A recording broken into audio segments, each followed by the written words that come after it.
खुशियाँ आपके आंगन में आए, जीवन में नई उम्मीदें सजाए। मकर संक्रांति का यह पावन पर्व आपको ढेर सारी खुशियाँ दिलाए। भगवान भास्कर आपको यश, वैभव एवं सुख समृद्धि प्रदान करे। आप सभी को मकर संक्रांति की बहुत बहुत शुभकामनाएं। आज मकर संक्रांति के शुभ अवसर पर धर्मराज जी की कहानी सुनी जाती है और इस कहानी को सुनने का संकल्प लिया जाता है। तो आज के इस कथा के साथ ही आप पोपा बाई की कहानी, धरती माता की कहानी, राई बाई की कहानी, पथवारी माता की कहानी, आरी बाड़ी की कहानी, तुलसी माता की कहानी और रविवार को सुनी जाने वाली सूरज भगवान की कहानी भी श्रवण करेंगे। तो आइए सबसे पहले आप सुनिए धर्मराज की कहानी। किसी गांव में एक बुढ़िया रहती थी। वह बहुत नियम धर्म से व्रत रखा करती थी। एक दिन भगवान के घर से यमदूत उसे लेने आ गए और वह उनके साथ चल पड़ी। चलते चलते वह एक गहरी नदी आई तो यमदूत बोले कि माई, तुमने गोदान की हुई है या नहीं? तो बुढ़िया ने उनकी बात सुनकर मन में श्रद्धा से गाय का ध्यान किया तो वह उसके सामने आ गई और बुढ़िया उस गाय की पूंछ पकड़कर नदी को पार कर गई। वह यमदूतों के साथ फिर आगे बढ़ी तो काले कुत्ते आ गए। तब यमदूत फिर बोले कि कुत्तों को खाना दिया था। तब बुढ़िया ने मन में कुत्तों को ध्यान किया तो वे रास्ते से चले गए। अब बुढ़िया माई फिर से आगे बढ़ने लगी तो रास्ते में कौवे ने उनके सिर में चोंच मारनी शुरू कर दी। तब यमदूत बोले कि ब्राह्मण की बेटी के सिर पे तेल लगाया था। तो बुढ़िया ने ब्राह्मण की बेटी का ध्यान किया और कौवे ने चोंच मारनी बंद कर दी। कुछ आगे बढ़ने पर बुढ़िया के पैर में कांटे चुभने लगे तो यमदूत बोले कि खड़ाऊ आदि दान किया है। तो बुढ़िया ने उसका ध्यान किया और खड़ाऊ उसके पैरों में आ गई। फिर बुढ़िया आगे बढ़ी तो चित्रगुप्त जी ने यमराज से कहा कि आप किसे लेकर आए हो? तो यमराज जी बोले कि बुढ़िया ने दान पुण्य तो बहुत किए हैं लेकिन धर्मराज जी का कुछ नहीं किया, इसीलिए आगे द्वार इसके लिए बंद है। यह सारी बातें सुनने के बाद बुढ़िया बोली कि आप मुझे सिर्फ 7 दिन के लिए वापस धरती पर भेज दो, मैं धर्मराज जी का व्रत और उद्यापन करके वापस आ जाऊंगी। तो बुढ़िया माई वापस धरती पर अपने गांव आ गई और गांव वालों ने उसे भूतनी समझकर अपने दरवाजे बंद कर दिए। जब वह अपने घर गई तो उसकी बहू और उसके बेटे भी दरवाजे बंद करके बैठ गए। फिर बुढ़िया ने कहा कि मैं भूतनी नहीं हूँ, मैं तो धर्मराज जी की आज्ञा से वापस धरती पर 7 दिन के लिए आई हूँ। इन 7 दिनों में मैं धर्मराज जी का व्रत और उद्यापन करूंगी जिससे मुझे परलोक में जगह मिलेगी। बुढ़िया की बातों से अस्वस्थ होकर बहू और बेटे उसके लिए पूजा की सारी सामग्री इकट्ठा करते हैं, लेकिन जब बुढ़िया कहानी कहती है तब वह हुंकार नहीं भरती, जिससे बुढ़िया फिर अपनी पड़ोसन को कहानी सुनाती और वह हुंकार भरती।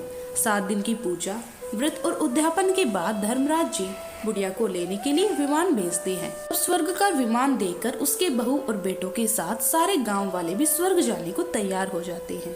तब बुढ़िया ने कहा कि तुम कहाँ तैयार हो रहे हो? मेरी कहानी तो केवल पड़ोसन ने सुनी है, इसलिए वही मेरे साथ जाएगी। सारे गांव वाले बुढ़िया से धर्मराज जी की कहानी सुनाने का आग्रह करते हैं तो बुढ़िया उन्हें कहानी सुना देती है। कहानी सुनने के बाद सारे गांव वाले विमान में बैठकर स्वर्ग को जाते हैं। धर्मराज जी कहते हैं, मैंने तो विमान केवल बुढ़िया को लाने के लिए भेजा था। बुढ़िया माई कहती है कि हे धर्मराज जी, मैंने जो भी पुण्य किए हैं उसमें से आधा भाग आप गाँव वालों को दे दो। इस तरह से धर्मराज जी ने ग्राम वासियों को भी स्वर्ग में जगह दे दी।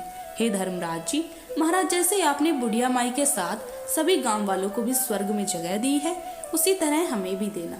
कहानी को कहने वाले, कहानी को सुनकर हुंकार भरने वाले सभी को जगह देना। प्रेम से बोलिए धर्मराज भगवान की जय। अब आप सुनिए पोपा बाई की कहानी। किसी नगर में एक भाई बहन रहा करते थे। बहन का नाम पोपा बाई था। भाई की शादी हो गई थी। पोपा बहुत ज्यादा नियम और व्रत करती थी।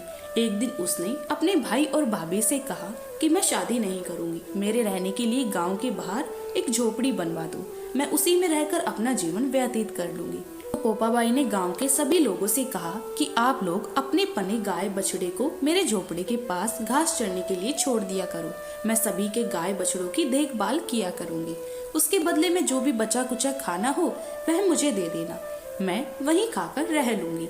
एक दिन उस नगर का राजा शिकार खेलने जंगल में आया और गांव के बाहर जाकर जंगल के पास बनी झोपड़ी देखकर रुक गया। झोपड़ी के पास जाकर उसने आवाज लगाई कि कौन है, लेकिन भीतर से कोई आवाज नहीं आई। आवाज न आने पर वह लगातार दरवाजा खटखटाता रहा। तब पोपाबाई उठी और कहने लगी कि तुम कौन हो और बार बार दरवाजा क्यों खटखटा रहे हो। तो राजा ने कहा कि मैं यहाँ का राजा हूँ और तुम्हारे साथ विवाह करना चाहता हूँ। तो पोपाबाई ने कहा जहाँ से आए हो वहीं चले जाओ, मैं किसी पराये आदमी का मुंह नहीं देखना चाहती। राजा ने पोपाबाई की एक नहीं सुनी और उसे जबरदस्ती उठाकर ले गया। तब पोपाबाई ने राजा को श्राप दे दिया कि उसका सारा राजपाट नष्ट हो जाएगा। महल में आने पर राजा की रानियों ने सारी बात सुनकर राजा से अनुरोध किया कि इसे वहीं वापस छोड़ आओ। जब राजा पोपाबाई को वापस झोपड़ी में छोड़ने लगे तो रास्ते में पाप की नदी आई जिसमें वह डूब गया। पोपाबाई धर्मराज जी के यहाँ पहुंची और धर्मराज जी ने कहा उन्हें स्वर्ग का राज दे दिया। एक बार एक सेठ और सेठानी मृत्यु लोक से स्वर्ग लोक आए तो उसके द्वार बंद देखकर वह धर्मराज जी से द्वार खोलने का आग्रह करने लगे। धर्मराज जी ने कहा कि इस द्वार पर पोपाबाई का राज है। इस पर सेठ सेठानी ने कहा कि हम पोपाबाई को नहीं जानते हैं। धर्मराज जी ने दोनों की बात सुनकर कहा कि तुम दोनों 7 दिन तक मृत्यु लोक में रहो। 8 खोपरा से राही भरकर 5 कपड़े ऊपर रखकर कहानी सुनकर उद्यापन करना और कहना कि राज है पोपाई का लेखा लेखी राई राई का सारे बोलो पोपाबाई की जय। सभी कहानी कहने सुनने और हुंकार भरने वाले को मोक्ष प्राप्त हो। अब सुनिए पाल पथवारी और विनायक जी की कहानी। एक बार पाल माता पथवारी माता और विनायक जी में खुद को बड़ा बताने के कारण झगड़ा हो गया। सब अपने आप को दूसरे से बड़ा साबित करने के लिए झगड़ रहे थे। एक बार ब्राह्मण का लड़का वहां से गुजर रहा था। पाल पथवारी और गजानन जी से उन्हें रोका और कहा कि हमारा झगड़ा सुलझाओ और न्याय करवाओ। ब्राह्मण का लड़का बोला कि मैं कल वापस आऊंगा तब न्याय करूंगा, अभी तो मैं जा रहा हूँ। घर आकर लड़के ने माँ से कहा कि कल मुझे पाल पथवारी और गजानन जी का न्याय करना है। तो माँ ने कहा बेटा किसी को छोटा मत बताना। तब दूसरे दिन लड़का वहाँ गया और बोला पाल माता आप तो हर व्यक्ति से बड़ी हो क्योंकि हर व्यक्ति आता है। स्नान ध्यान करके जाते समय पैर की ठोकर दे जाता है, फिर भी आप नाराज नहीं होती। पथवारी माता आप भी बड़ी हो क्योंकि कोई व्यक्ति कितने भी तीर्थ कर ले, धर्म ध्यान कर ले, घर वापस आने पर आपकी पूजा किए बिना उनका कार्य पूर्ण नहीं होता, इसीलिए आप बड़ी हो। विनायक जी आप तो बड़े हैं ही क्योंकि सब देवों को मान लेने और उसका ध्यान किए बिना कोई काम सिद्ध नहीं हो सकता, इसीलिए आप बड़े हो। पाल माता पथवारी माता और विनय जी प्रसन्न हो गए और बोले बालक तेरी चतुरता से तूने हम सभी का बड़ा साबित कर दिया, हमारा आशीर्वाद सदा तेरे साथ रहेगा। यह कहकर उन्होंने थोड़े से जौ के दाने उसके अंगूठे में डाल दिए। तब लड़का सोचने लगा यह तो घाटे का सौदा रहा, इतना अच्छा न्याय किया और बदले में इतने से जौ मिले। लड़के ने घर पहुंचकर बिना मन से जौ वाला अंगूठा कोने में रख दिया। माँ अंगूठा समेटने लगी और उसमें से चमचमाते हुए हीरे मोती गिरने लगे। माँ बोली बेटा न्याय करके क्या लाया है? तो लड़का बोला माँ कोने में अंगूठे में थोड़े से जौ है, जाकर देख लो। माँ बोली उसमें से तो हीरे मोती निकल रहे हैं। तो लड़के ने जाकर देखा तो उसकी खुशी का ठिकाना नहीं रहा। लड़के को सब समझ आ गया कि सब देवताओं का ही आशीर्वाद है।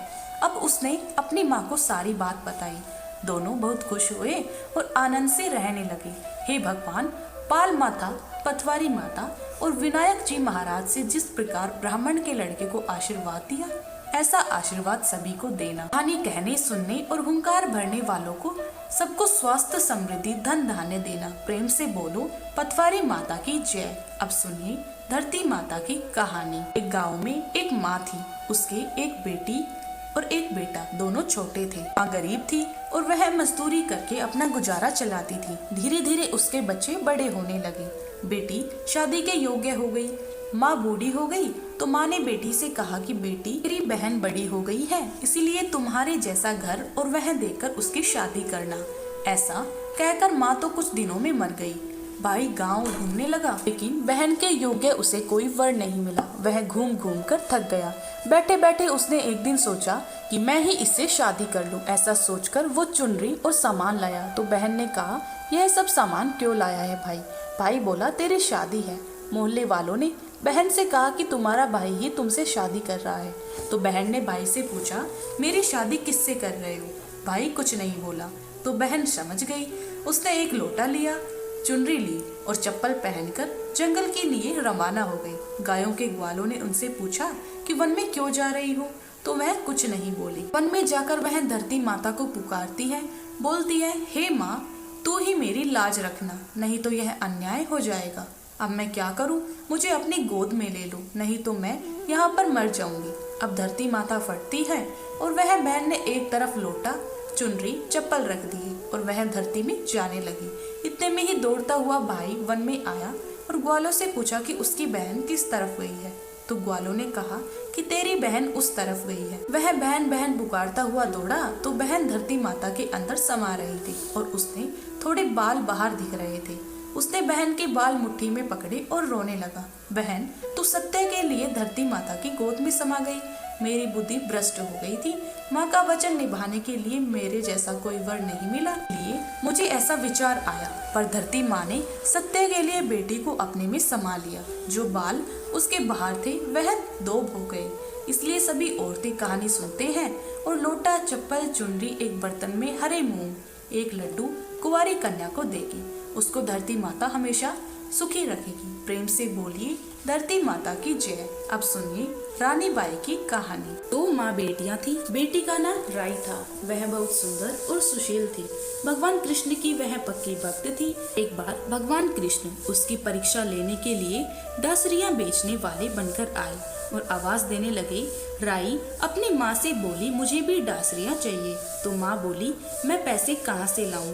बाजरी है, वो ले जा। बाजरी के भगवान ने फूंक मारी तो फूंक उड़ के राई की आंख में चली गई। राई जोर जोर से रोने लगी। भगवान वहाँ से अंतर ध्यान हो गए। वेद का रूप धारण करके फिर वहाँ आए और आवाज देने लगे। तो राई की माँ बाहर आई और बोली, वेद जी, मेरी बेटी की आंख में फूस गिर गया, उसे निकाल दो। तो भगवान बोले, अगर मैं फूस निकालूंगा तो उसका विवाह मेरे साथ करना पड़ेगा। फिर राय की माँ तैयार हो गई, उसकी सगाई कर दी और कार्तिक शुक्ल एकादशी के दिन उसका विवाह निश्चित किया। फिर माँ सोचने लगी कि बेटी को क्या दूंगी। सोने की दुकान पर जाकर वह बोली, मेरी राय के लिए लौंग और बिछिया दे दो। सुनार बोला, मुझे समय नहीं है, मैं तो कृष्ण भगवान के गहने बना रहा हूँ। इसके बाद हलवाई और बनिया वो जहाँ भी गई उसको यही जवाब मिला। फिर माँ तो घर आ गई। वह अब क्या करे? जब वह घर आई तो उसकी झोपड़ी महल में बदल गई। आनंद हो गया और विवाह की तैयारियां शुरू होने लगी। फिर भगवान बारात लेकर आए तो माँ ने खूब ठाट बाट से राई का विवाह भगवान कृष्ण के साथ कर दिया। भगवान राई को ले द्वारका गए तो राई के महल में ही रहने लगी। दूसरी रानियां उसे चिढ़ने लगी। सावन में जब राई पीहर गई तो भगवान ने सोचा कि राई के 30 भेज दूं।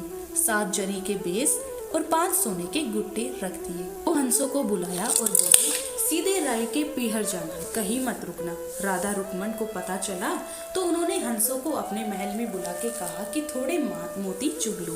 हंस आ गई, मोती चुगने लगे। अब राधा रुक्मण ने सारा सामान निकालकर उसमें फटे पुराने कपड़े और 5 कांटे बांध दिए और पोटली हंसों को दे दी। हंस सामान ले राई के पास गए तो राई खुशी से नाचने लगी। जैसे ही पोटली खोली तो 5 उंगलियों में से 5 कांटे चुप हो गए। राई बहुत दुखी हुई। सावन खत्म हुआ तो भगवान उसे लेने आए तो राई भगवान से नहीं बोली। भगवान जब आगे आए तो राई दूर हो गई। भगवान ने सोचा कोई बात नहीं, राई फिर भी नहीं बोली। इतने पर ही राई भगवान को अपने महल में ही जिमाती, भोजन में दही जरूर देती। एक दिन भगवान बिल्ली बन के दही खा गए। अब राई दही कहाँ से रखे? भगवान गुजरी बनकर दही बेचने आ गई। राई नीचे जाकर बोली, थोड़ा दही दे दो। गुजरी रूपी भगवान बोले, राई तुम उदास क्यों हो? हमने सुना आप भगवान से नाराज हैं। तो राई बोली, तुझे क्या मतलब, तू यहाँ से जा। तो गुजरी रूपी भगवान बोले, हम सहेली जैसी हैं, मन की बातें हमसे कहो, मैं किसी को नहीं कहूँगी। तो फिर राई ने सारी बातें उन्हें बता दी। यह सुनते ही भगवान को बड़ा अचंभा हुआ और वे असली रूप में आ गए और बोली, यह कैसे हुआ? मैंने तो जरी के बेस और सोने के गुट्ठे भेजे थे। भगवान ने हंसों को बुलाकर पूछा, तुम कहीं रुके तो नहीं थे? हंस बोले, राधा रुक्मण के महल में रुके और हम कहीं नहीं रुके। तो भगवान ने राधा रुक्मण को बुलाया और पूछा, आपने ऐसा क्यों किया? तो वे बोली, आप हमारे महल नहीं पधारे, इसीलिए हमने ऐसा किया। भगवान बोले, आप हमको प्रेम से बुलाते तो जरूर आते। फिर भगवान बोले, कार्तिक के महीना राई को दूंगा, 5 दिन पशु तीर्थ था। राधा रुक्मण को और 11 सत्यभामा को दूंगा। भगवान ने सबको अपना अपना मान दिया। भगवान राधा रुक्मण राय को मान दिया वैसा सबको देना। घटती को पूरी कर जो, पूरी का प्राण छोड़ जो, भूल चूक माफ करज, प्रेम से बोलिए रानी बाई की जय। अब सुनिए सूरज भगवान की कहानी। प्राचीन काल में एक बुढ़िया माई रहती थी। वह नियमित रूप से रविवार का व्रत करती थी। रविवार के दिन सूर्य उदय से पहले उठकर बुढ़िया माई स्नान से निवृत्त होकर आंगन को गोबर से लीपकर स्वच्छ करती थी। उसके बाद सूर्य भगवान की पूजा करते हुए रविवार का व्रत कथा सुनकर सूर्य भगवान को भोग लगाकर दिन में एक समय भोजन करती थी। सूर्य भगवान की अनुकंपा से बुढ़िया माई को किसी प्रकार की कोई चिंता या कष्ट नहीं था। धीरे धीरे उनका घर धन धान्य से भरा रहने लगा। उस बुढ़िया माई को सुखी होते देखकर उसकी पड़ोसन उससे जलने लगी। बुढ़िया ने कोई गाय नहीं पाल रखी थी, अतः अपने पड़ोसियों के आंगन से गाय का गोबर लाती थी। पड़ोसन ने कुछ सोचकर अपनी गाय को घर के अंदर बांध दिया। रविवार को गोबर न मिलने से बुढ़िया माई अपना आंगन नहीं लीप सकी। आंगन न लीप पाने के कारण उस बुढ़िया माई ने सूर्य भगवान को भोग भी नहीं लगाया और उस दिन स्वयं भी भोजन नहीं किया। सूर्यास्त होने पर बुढ़िया माई भूखी प्यासी हो गई। प्रातःकाल सूर्योदय से पूर्व उस बुढ़िया माई की आंख खुली तो वह अपने आंगन में सुंदर गाय और बछड़े को देखकर हैरान हो गई। गाय को आंगन में बांधकर उसने जल्दी से चारा पानी खिलाया। पड़ोसी ने उस बुढ़िया माई के आंगन में बंधी गाय और बछड़े को देखा। वह उससे और भी अधिक जलने लगी। तभी गाय ने सोने का गोबर किया। गोबर को देखते ही पड़ोसन की आंखें फटे की फटी रह गई। पड़ोसन ने उस बुढ़िया माई को आसपास न देखकर तुरंत उस गोबर को चुरा लिया और अपने घर ले गई तथा अपनी गाय का गोबर वहां रख आई। सोने के गोबर से पड़ोसन कुछ ही दिनों में धनवान हो गई। गाय प्रतिदिन सूर्योदय से पूर्व सोने का गोबर किया करती थी। पड़ोसन उस गोबर को उठाकर ले जाया करती थी। बहुत दिनों तक बुढ़िया माई को सोने के गोबर के बारे में कुछ पता नहीं चला। बुढ़िया माई पहले की तरह रविवार को भगवान सूर्य देव का व्रत किया करती थी और कथा सुनती थी। लेकिन सूर्य भगवान को जब पड़ोसन की चालाकी का पता चला तो उन्होंने तेज आंधी चलाई। आंधी के प्रकोप देखकर बुढ़िया माई ने गाय को घर के अंदर बांध दिया। सुबह उठकर बुढ़िया माई ने सोने का गोबर देखा तो उन्हें बहुत आश्चर्य हुआ। उस दिन के बाद बुढ़िया माई गाय को घर के भीतर बांधने लगी और सोने के गोबर से बुढ़िया माई कुछ ही दिनों में बहुत धनी हो गई। उस बुढ़िया माई के धनी होने से पड़ोसन बुरी तरह से जलकर राख हो गई और उसने अपने पति को समझा बुझाकर उस नगर के राजा के पास भेजा तो राजा ने अपने सैनिकों को भेजकर बुढ़िया माई से उस गाय को छीन लिया। बुढ़िया माई बहुत रोने लगी। जब राजा ने सोने का गोबर देखा तो उसे आश्चर्य का ठिकाना ही नहीं रहा। राजा ने उस गाय को पूरी तरह से अपना बना दिया। अब इधर रविवार का दिन था। सूर्य भगवान को भूखी प्यासी बुढ़िया माई को इस तरह प्रार्थना करते देखकर उस पर बहुत करुणा आ गई। उसी रात सूर्य भगवान ने राजा को स्वप्न में कहा, राजन, बुढ़िया की गाय और बछड़ा तुरंत लौटा दो, नहीं तो तुम पर विपत्ति आन पड़ेगी। विपत्ति का पहाड़ टूट पड़ेगा, तुम्हारा महल नष्ट हो जाएगा। सूर्य भगवान के स्वप्नों से बुरी तरह भयभीत राजा ने उठते ही गाय और बछड़ा बुढ़िया को लौटा दिया। राजा ने बहुत सा धन देकर बुढ़िया माई से अपनी गलती के लिए क्षमा मांगी। राजा ने पड़ोसन से उसके पति को उसकी इस दुष्टता के लिए दंड दिया। फिर राजा ने पूरे राज्य में घोषणा करवाई कि सभी स्त्री और पुरुष रविवार का व्रत करेंगे। रविवार का व्रत करने से सभी लोगों के घर धन धान्य से भर जाएंगे। राज्य में चारों तरफ खुशहाली आ गई। स्त्री पुरुष अपना जीवन यापन करने लगे। उसी दिन से हर रविवार को व्यक्ति अपने घर की लिपाई गोबर से करने लगे और भगवान सूर्य देव को प्रसन्न करने लगे। प्रेम से बोलिए श्री सूर्य नारायण भगवान की जय। जय हो सूर्य देवता। हे सूर्य भगवान, जिस प्रकार आपने बुढ़िया माई को दिया उसी प्रकार आप अपने भक्तों को, कथा कहने वाले को, सुनने वाले को, हुंकार भरने वालों को देना। जय हो सूर्य देवता। अब सुनिए तुलसी माता की कहानी। एक बुढ़िया माई तुलसी जी को सींचती थी और कहती थी, हे तुलसी माता, सत की दाता, मैं तेरा पिरड सींचती हूँ।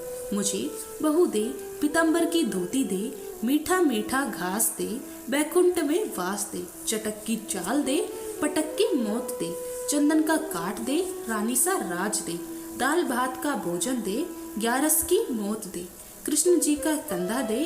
तब तुलसी माता यह सुनकर सूखने लगी। भगवान ने पूछा, हे तुलसी, तुम क्यों क्यों सूख रही हो? तो तुलसी माता ने कहा कि एक बुढ़िया रोज आती है और यही बात कह के जाती है। मैं सब बात को पूरा कर दूंगी, लेकिन भगवान श्री कृष्ण का कंधा कहाँ से लेके आऊंगी? तो भगवान बोले, जब वह मरेगी तो मैं अपने आप का कंधा दे आऊंगा। तू बुढ़िया माई से कह देना। जब बुढ़िया माई मर गई, सब लोग आ गए। जब माई को ले जाने लगे तो वह किसी से नहीं उठी। तो भगवान श्री कृष्ण एक बार 12 बरस के बालक का रूप धारण करके आए और बालक ने कहा, मैं कान में एक बात कहूँगा तो बुढ़िया माई उठ जाएगी। बालक ने बुढ़िया माई के कान में कहा, बुढ़िया माई मन की निकाल ले, पीतम्बर की धोती ले, मीठा मीठा घास ले, बैकुंठ में वास ले, चटक की चाल ले, पटक की मौत ले, कृष्ण जी का कंधा ले। यह सुनकर बुढ़िया माई हल्की हो गई। तो भगवान श्री कृष्ण ने उन्हें कंधा दिया और बुढ़िया माई को मुक्ति मिल गई। हे तुलसी माता, जैसे बुढ़िया माई को मुक्ति दी वैसे ही सबको देना। प्रेम से बोलिए श्री तुलसी महारानी की जय, भगवान श्री कृष्ण की जय। अब आप सुनिए भगवान गणेश की कहानी। पुरानी कथा के अनुसार कुछ समय पहले की बात है। एक बुढ़िया माई थी जो हर दिन मिट्टी से बने हुए गणेश जी की पूजा करती थी। वह बुढ़िया माँ रोज गणेश जी का मंदिर बनाती और वह मंदिर रोज गल जाता।